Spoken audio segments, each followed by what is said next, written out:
And once again, we are live. This is Busting Balls, the official podcast of the Ballbusters.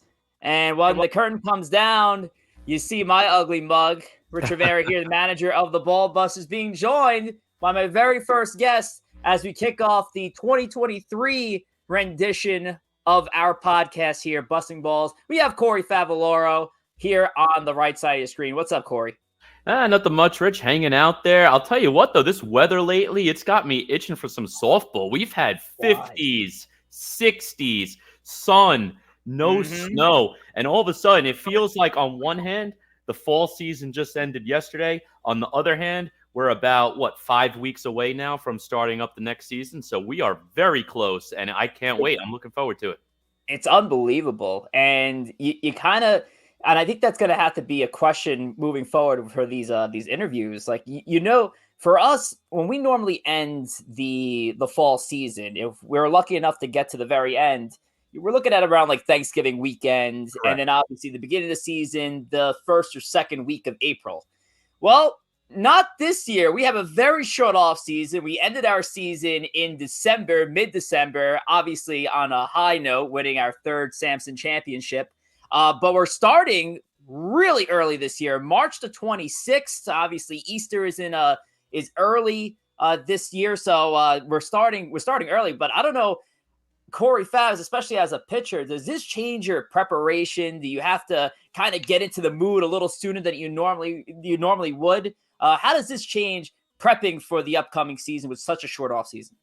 Having the weather be warm. If it stays like this, if we don't have snow, I actually think it'll be a relatively smooth transition. Where it would hurt is, let's say, first week of March, second week of March, we have storms. It's 20, 30 degrees, typical winter weather, and we don't even have the opportunity to get on the field to throw the ball, swing the bat a little bit. Definitely love to throw a little bit, just even if it's just a light toss, just to get the feel of the ball again and get out there. So as long as the weather stays as it is now, I think I'll be fine personally. I'm not too worried about that. I actually have started going back to the gym since last playoff started, so lost about 10, 15 pounds since then. So there you go. Definitely in better shape. And hopefully we'll be in even better shape by the time we start off in the spring. But I'm looking forward to it. I don't think there'll be too much impact by the shortened season, mainly because I think we should have those early practices. And it also, in terms of timing in March, the baseball season also starts a little early. It's also around the very end of March that MLB is starting. So they do kind of go hand in hand, which also will help make it feel like more natural. 100%. And of course, for those of you who don't know, and it's been a long time since our last Busting Balls since last year, Corey Favaloro became my co-host on a podcast that we have, Empire State of Baseball, which we're winding down some off-season episodes, and we're going to have weekly episodes starting opening week. So little hype I got to throw out there since you're on the pod for Busting Balls. But let's get back to Ballbuster softball. So again, we ended on the plateau, got to a championship in the fall, took on the SI 545ers, a team that we've had a tough time with for a couple of years in regular season play.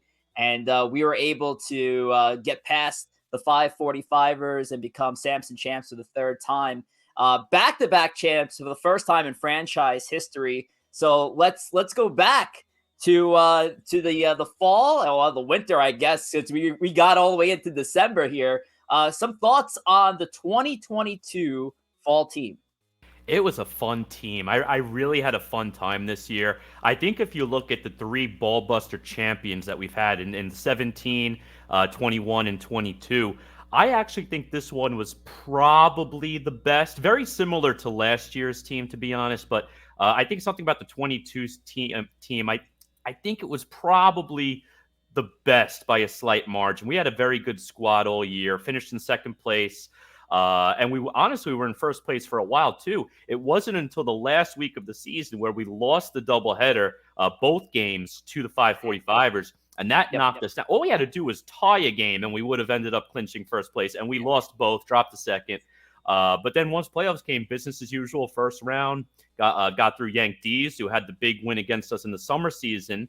So we got a little bit of revenge there versus Yank D's, good squad. And then in the second round, I mean, we were on the brink of elimination. You got to give a shout out to the other Corey on the team, Andrew Corey, that is, for his clutch moment in that series, too. That was an awesome series. And then the championship, again, 545 is a great team, a team we've had a lot of issues with the last couple of years. They seem to have our number. And if you look at all the teams we've played over the last 3-4 years, they probably have the best record versus us. So they always put up a great fight. But honestly, the championship series, we kind of got the job done. Outside of 2 innings, 1 in each game, the teams pretty much were in control the whole time. And I'm glad we ended up on top again.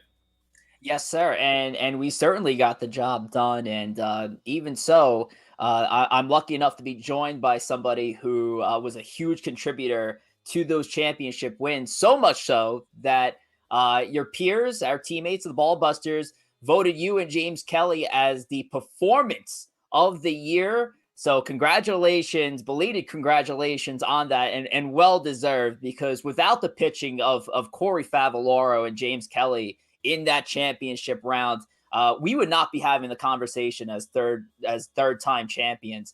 The pitching, the effort that you guys put up, and I'll focus on you specifically. You had the best stuff I've seen in the years I've caught you before. You were hitting every single spot in the zone. There was a tough left-handed batter that we kind of walked in knowing, all right, he could be a problem, especially Willowbrook 5 with that short fence in right field.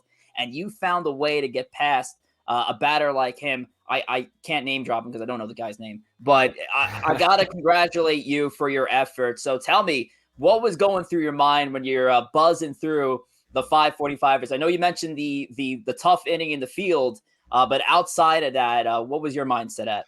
Yeah, I think going into the weekend, my biggest concern was the weather because we knew it was going to be a cold series. And typically, I don't like to wear a lot of clothing when I'm pitching. I prefer wearing shorts. And even when it was down to like the 30s, I was still wearing shorts. I don't really like wearing sleeves when I'm pitching. I just like to be as loose as possible. And I ended up wearing pants. I came down in shorts, but I brought pants just in case. I ended up putting the pants on. It was too cold. I forgot the exact temperature, but it was in the 20s at the start of the game. Luckily, I don't think it was too windy because the wind makes it a lot worse. I would rather pitch. I don't care if it's really cold or really hot, as long as it's not windy, because that adds a different element too. And even in the outfield, I hate playing with too much wind because sometimes you get those routine pop-ups that end up carrying or dropping in way too early. So I was a little concerned about the weather. But once the game started, felt very loose. Rich, you awesome behind the plate. Love throwing to you. You called the spots perfectly. We were just automatic. You call a spot, boom, boom, boom, in, out, up, away. When I'm on my game, it's throwing strikes and hitting corners. When I'm not on my game, either my command is a little shot and I start to walk a few people. And I only had the first walk and the first batter of the game. And it was a situation where it was like a 10, 12 pitch at bat. The guy just kept fouling it off until eventually ended up lobbing one over that dropped in too early. So only one walk to start the game. Another sign that I'm not on my game is when I'm not comfortable feeling my spot, and in which case I'm just lobbing it over the middle, and that's where I'll be more prone to getting hit. Because when you're just throwing strikes down the middle and not really hitting a spot, I mean, it's men's softball, guys, you hit the ball. But in that game itself, just felt locked in, felt loose, in the zone, ready to go. Shout out to you, obviously, for calling the spots. Shout out to the defense. You got to make the pitches at the end of the day, Corey. True, so that's true. pat yourself on the back. Yep, and shout out to defense. I mean, when you have a team like that behind you, there's really no excuse to walk the park because you don't have to do too much. All you have to do is let them put the ball in play. If they're not crushing the ball, if they're just making average contact, you have a team like that behind you, they're going to make the plays 9 out of 10 times, except for that fifth inning. But all you got to do is throw strikes, hit your spots, hit your corners, and that's exactly what we did in the championship game. Both myself and Kelly's knuckleball, got to give a shout out to him. That was prime Kelly. I know sometimes, especially with Rob, he doesn't get that high strike. He had that knuckleball breaking low, and that way he was getting the cold strike on that knuckleball. So shout out to him as well. Yeah, and eventually we're going to be talking to Kelly in a future episode of this podcast. But one of the things that I would love to touch on is having those struggles, with the umpiring crew. I know, I say last year, but the 2021 season where James was just buzzing through batters and getting the called strikes.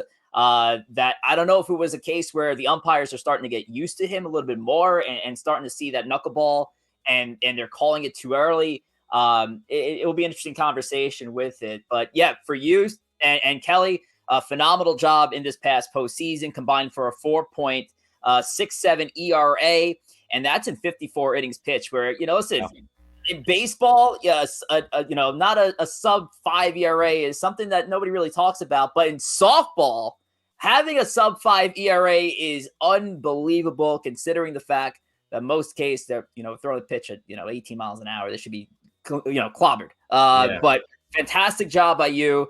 4 walks in 20 innings pitched in the postseason. Unbelievable effort, and you give your defense a chance every single time, Corey, and that's why we love having you on this team, and that's why we love having you back, because you will be back, of course, and this is why we're doing the show for the 2023 campaign. Similar team, we've talked about it's not obviously official on our Instagram page yet of who's coming back, but Corey, the team. What are you looking forward to most about the 2023 season? Outside of hopefully getting our first Ballbusters Summer Championship, I'm looking forward to even just the post-game beers, man. Coming off, getting a nice couple of wins on the field, hanging out afterwards, couple, 2-3 beers with the guys, watching the next set of games. That's definitely what I like the most, even more so in the summer, because sometimes you get those hot games and that cold beer afterwards is very refreshing. So, and that's usually where all the fun stuff happens too. Everyone's BSing around and joking and busting balls. No pun intended with the show name. So definitely the post-game beers is one thing I'm definitely looking forward to again next summer. 100%. I can't wait for that. It is my favorite part of softball. It is the hangout after the game itself. You would have thought actually you'd be playing it, but no, it is the camaraderie you gain with everybody after the fact. No doubt about it. Corey, looking at the roster that we are assembling here, do you see somebody potentially having a breakout year in the spring of 2023? This is going to be one of these questions I'll ask around, but I'll ask you, who do you think is going to have a breakout year for this next season coming up? A breakout year for the Summer Busters. I'm going to say I'm going to say that Danny continues his hot stretch, because he was a gold. He was. I know he didn't win it, but he was Gold Glove caliber in the field last year. It doesn't matter if you put him in center, if Johnny's missing a game in left center. It doesn't matter if you put him at short, if Tess is out 1 week. Put him in right center, put him at right second. You put the kid literally anywhere, and he's giving you great defense. On top of that, he had a very nice end of the season. I know he ended up batting leadoff for the last few games into the playoffs there too. Did a pretty good job there setting up the team. So I'm going to roll with Danny as my breakout. I love it. Danny is a great pick among many others on this team. He played exceptionally well, and he had to adapt to a new role in the team. Batting leadoff, which is not an easy spot to try to maintain success. And Danny took it in stride, and he's been great. And of course, as you just mentioned, going from right center to left center to shortstop, no matter what, it seems like whatever position he had to fill out as the Swiss Army knife that we have on this team, he did a fantastic job. It's a great pick. I really do like that, Corey. Now, last thing before we end this thing, I wanted to have a little bit more fun with this podcast. And obviously, if you're going to go to our Instagram page and give us a follow at Ballbuster Softball, is it 1S, I think? Ballbuster Softball. I think it's Ballbuster Softball. If you follow us on Instagram, you're going to find all our posts and all our announcements for the players coming up. So one of the things that we will be showcasing is our new top series, our 2023 collection. And with Corey Favs here on the podcast, I'd like to introduce Corey Favaloro's very own Topps card for the 2023 campaign. And here it is. Yeah, Corey, there we go. Yes, absolutely. On the mound. And there you have it. The Corey Favs card, which obviously we're introducing the Samson logo, the official Samson logo in the corner of our card here. And Corey Favs, and the stat lines are right there for his his pitching stats for both the regular and postseason. Of course, a couple of his accomplishments, his performance of the year, team player of the year, and 3-time Samson League champion with the Ballbusters. I know it's more than 3. I believe now for you, what is it, 5 overall? It is 5 overall. I do have in 2012. We won both the summer and the fall with 2 different teams, but in the summer and fall that in 2012 we did win both seasons. There you go. So that should put Corey Favs in the Samson League Hall of Fame if there ever was one. But for now, that will do it for tonight's episode with Corey. Corey, we'll see you in the spring 2023 campaign. I definitely can't wait. And one last shout out. I know coming off a couple of seasons of pitching, got to give a shout out to my boy Lou Noberini, veteran. He's a no doubt first ballot Samson League Hall of Famer. Our very first win. This is going back to the 2010 season, 2010 summer. Our first Samson League win was with Lou on the mound. I actually pitched game 1 that day. I forget the score. Obviously, I was a completely different pitcher at the time. But Lou Noberini pitched game 2, got us our first ever win. Great pitcher. Same thing. Strike thrower. Yeah. If he threw more than 1 walk a game, that was a lot. He was also a knuckleballer. So kind of a cross. Like between you put me and Kelly together, you get Lou. So I definitely want to give a shout out to him as well. I love Lou as well. Lou's a great guy and a supporter of this team too. Follows our page, shouts us out when he can. But yeah, definitely love the shout out for Lou Noberini and Corey Favs. Hopefully you continue to step up your game as a pitcher. You've been doing such a tremendous job of these last 2 seasons. Let's keep it rolling to the spring. Sounds good. Looking forward to it, Rich. All righty. Thanks, bud. Yep. All right. So I guess let's then switch it around now, right? Yeah, sounds good. All right, so let's see. Did Pete say anything yet? No, we're still live.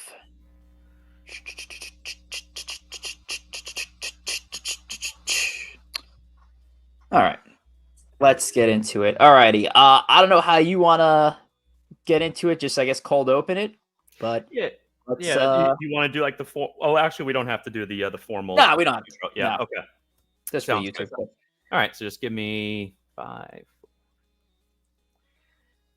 And we are live once again. Welcome back, Busting Balls fam out there. This is your temporary host, Corey Favs. With me today is our manager and our catcher and our host of Busting Balls is Rich J. Rivera. Rich, welcome to the show. How you feeling on this fine Monday evening? I gotta get a life, man.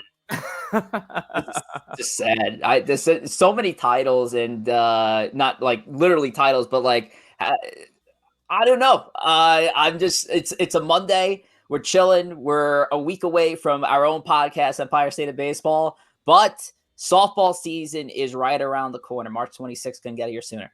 Oh, it couldn't get here sooner. We're going to be starting really early this year. I know normally when we're talking about summer softball, usually looking first, second week of April. Usually we leverage the whole month of March to have some practices, just throwing the ball around, little BP, maybe get some live scrimmages going.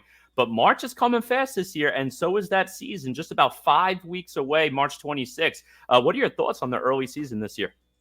I mean, I love playing ball earlier than normal, but obviously for me, just to kind of get things going, this kind of expedites the process a little bit more. Some of the things I would have done last year in a normal schedule, I probably would have waited it out probably till like end of February to start talking to people and really start getting going. But now with knowing that this thing's going to start March 26th, potentially, January came about and automatically I had to get going on figuring out who was coming back and what we were going to do about potential player changes and whatnot, because there's always that. It's not often that you just take one team and it's the same exact team going into the next year. So there's a lot of changes that we're looking forward to. Good changes, not just like player, but like for the page and for our overall look. So we got some players coming in that don't have the new jersey. If since last year's show, we changed out our jerseys. We have brand new Ballbuster threads. So it's getting that preparation going early and expediting the process. Yeah, that's it, man. And listen, starting early, we have the potential to play a lot of games this summer. We actually broke our history record there with most games played in the last summer season. And we have a chance to top that now with the early start, assuming the weather holds, assuming we get those random holiday games in that normally we don't. We could potentially be looking at 30 plus games again for this particular summer. What are your thoughts with that possible thing Well, happening? actually, I say hopefully that's not the case. I don't really want to overplay the regular season, especially since when we get to the very end into the summer and then you're bleeding into the beginning of the fall season. You for me at least, I'd like a clean month of not having to worry about playing in the previous season while preparing for the next season. So hopefully, with the early start, it means that we are also ending the season early as well. And there's some big events. I won't say what. It's not my business. There's a big wedding happening, big Ballbuster wedding happening in August. So I know that's going to be tough for a lot of our guys to try to stick around because from what I heard, it's a Sunday. So for my sake, I kind of hope because we're starting early, we're also going to end early too. But if we have to play 30 plus games, I have no problem with that either. Yeah, we'll see how the schedule plays out. And that wedding should be a fun time. We're going to have a lot of chooches there. And we were just talking about post game beer. So there's going to be a lot of beers that night, too. So a lot of camaraderie there for sure. But, Rich, leading up into the summer season, I know this year coming in from the fall to the summer, almost the same squad, one or two changes here and there. But for the most part, there's really not a lot of turnover outside of one or two pieces. What are your thoughts going from our summer squad from our fall squad into the summer this coming season? I'm confident. I'm confident that this spring 2023 team is going to be the one to finally get the monkey off our backs in winning our first title in the spring summer league.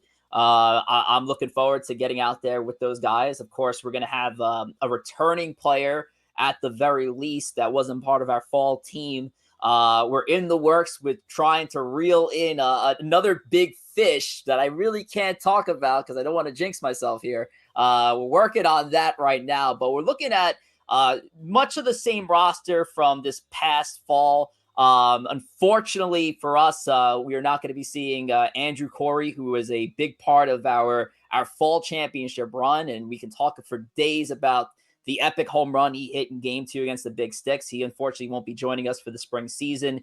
And Nick Dags, who is our uncontested rookie of the year, won a bunch of awards for the end of the year awards. Also won't be coming back for the spring season as well. But we should see those two gentlemen back for our fall campaign. Other than that, we should be seeing a lot of the same team come back.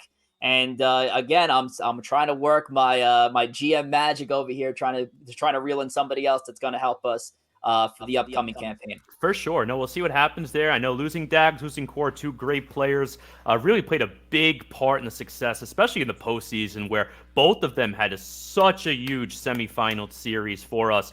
That semifinal series, Rich, going into the third game, going down to the final at bat, extra innings that series. It wasn't like nobody was getting on base and one of those slogs. Each inning, there was two guys on base, bases loaded, less than 2 outs for both teams, and both teams kept getting out of those jams. How did it feel to be playing in that game against a great team? Game 2 of the semifinals was the best softball game I have ever played in. And that conversation was a lot different last year when we were doing these podcasts because there was a game in the 2017 championship, game 1, which I thought was going to be a hard game to top, a back and forth game. I think the final was like 18-17, something like that against Rabs. It was ridiculous. And I didn't know if that game would ever be topped. And yet, game 2, we had our backs against the wall. We are chasing a run. We were getting out pitched, unfortunately, by Big Sticks, who had I forgot the name of the guy who pitched. What was the name of the guy? Oh man, he was good though. He was good. Very good, and he had his A game that day.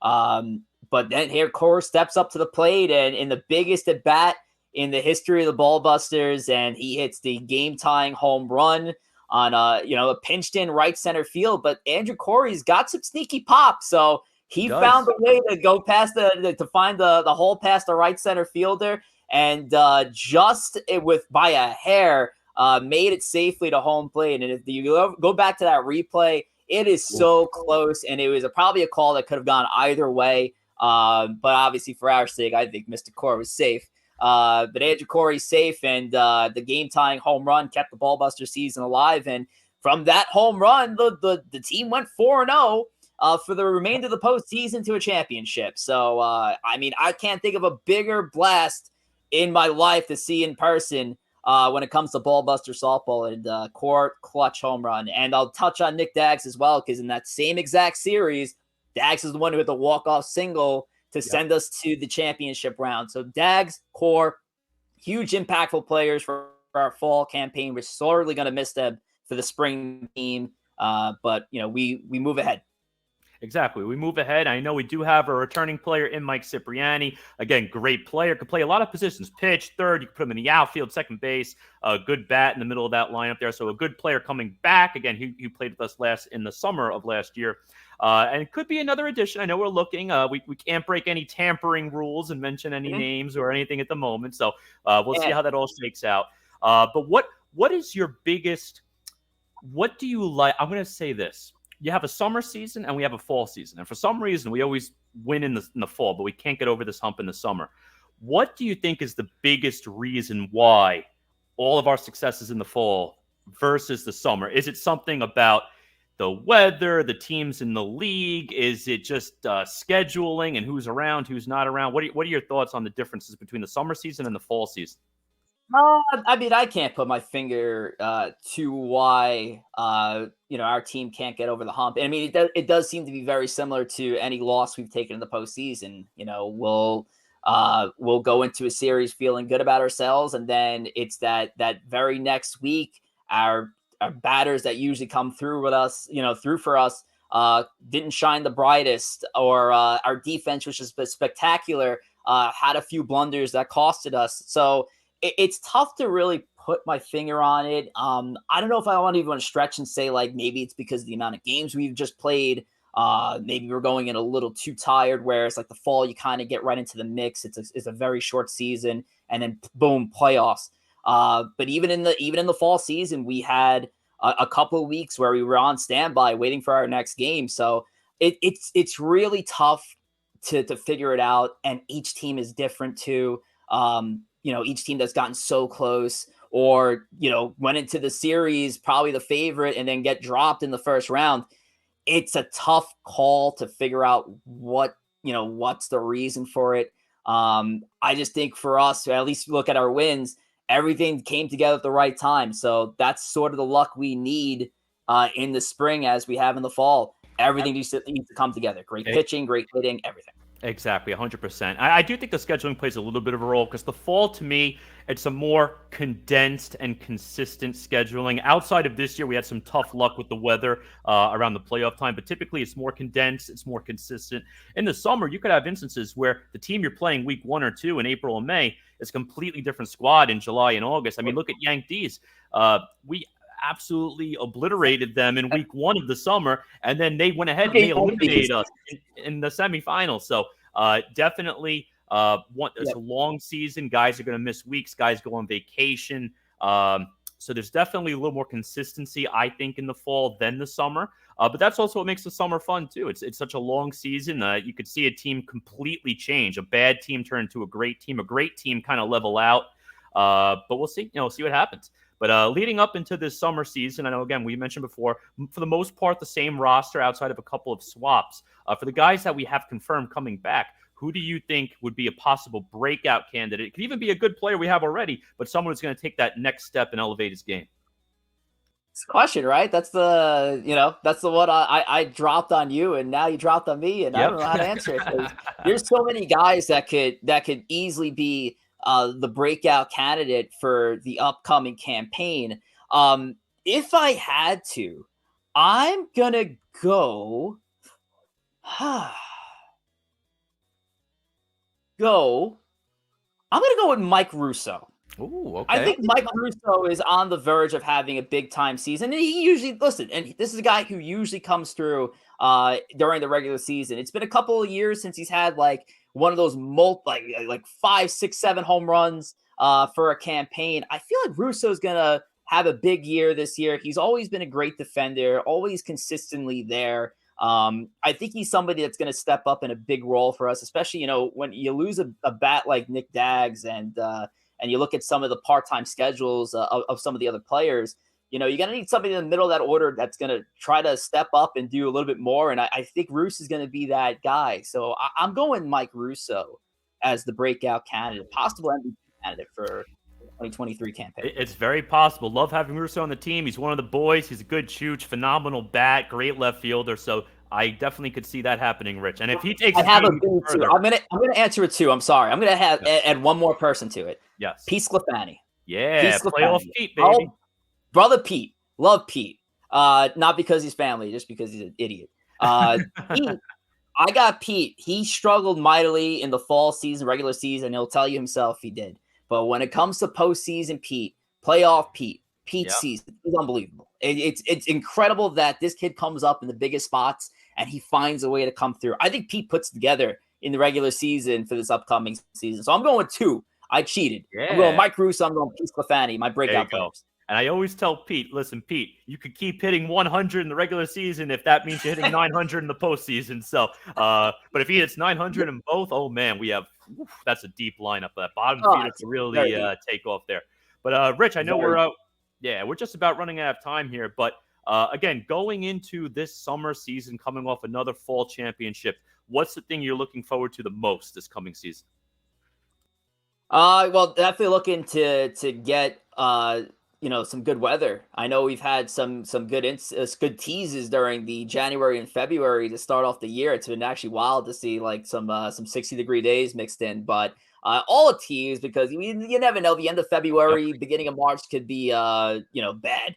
But I'm looking forward to good weather. I'm looking forward to the start of baseball season. I'm looking forward to the start of our podcast. But with all of that comes softball. So from the backyard, go hanging out in somebody's backyard after a game, or even just hanging out at the field, have a couple of brews, watch the next set of games. I love the camaraderie we build as a team, and I always look forward to that. Besides just the success on the field, the wins, the championships, all that good stuff. I miss the camaraderie. I miss the dugout banner. That's what I look forward to the most. 100%. I couldn't agree more with you with that, Rich. It's the camaraderie and the choo-choo that make our team fun, and that's what it is. But, Rich, it was great having you down here. I look forward to playing with you in just about 5 weeks. I look forward to podcasting you. We have an episode next week with Empire State of Baseball. Again, for all our Busting Balls fans out there, please tune in to Empire State of Baseball, which is your New York baseball podcast to go along with your New York softball podcast here. But tune in next week. We have an ad hoc show on next Monday. Then we have another show mid-March, and we start up. We actually start off the day after our summer season. So looking forward to it. Yes, sir. Looking forward to talking to you more. Some Major League Baseball action, Empire State of Baseball. And Corey, thanks for having me. Of course. Thank you, Rich. Anytime. Take care. All right. There we go. Awesome.